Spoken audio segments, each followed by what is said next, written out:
অবরুদ্ধ করে, আজকে গাজাবাসীকে অবরুদ্ধ করে ইসলামকে নিশ্চিহ্ন করে দেওয়ার যে ষড়যন্ত্র গ্রহণ করা হয়েছে, আমরা দৃঢ়ভাবে বিশ্বাস করি আমরা আল্লাহ রাসূল সাল্লাল্লাহু আলাইহি ওয়াসাল্লামের দেখানো সেই পথ এবং মতের উপর নিজেরা যদি অটল থাকতে পারি, তাহলে ফিলিস্তিনকে আজকে যেভাবে অবরুদ্ধ করা হয়েছে, এই অবরুদ্ধ পরিস্থিতিকে আমরা ভেঙে ফেলে আমরা মনে করি পৃথিবীর কোনো না কোনো প্রান্তে আবার নতুন ভাবে তারেক বিন জিয়াদের জন্ম হবে।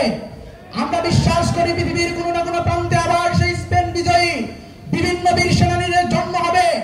আমরা বিশ্বাস করি ফিলিস্তিন আবার ফিলিস্তিন আইয়ুবীরা জেগে উঠবে। আমরা বিশ্বাস করি না পৃথিবী গড়ার জন্য মুসলিম যুবকরা আবার জেগে উঠবে ইনশাআল্লাহ।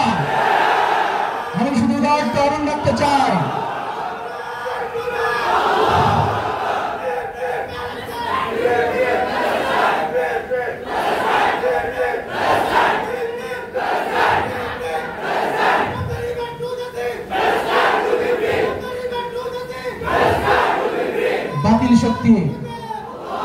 বাতিল শক্তি যেখানে দেখছে ইসলামকে শেষ করে দিবে, কিন্তু আমরা আমাদের ইমানের জোরে আমরা মনে করি আমাদের নাকে যে ঘান আসে তা হচ্ছে ইসলাম বিজয়ের ঘান।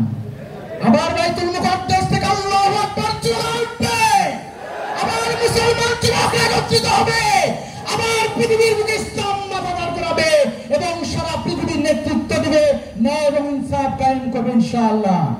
সম্মানিত উপস্থিতি, সবাইকে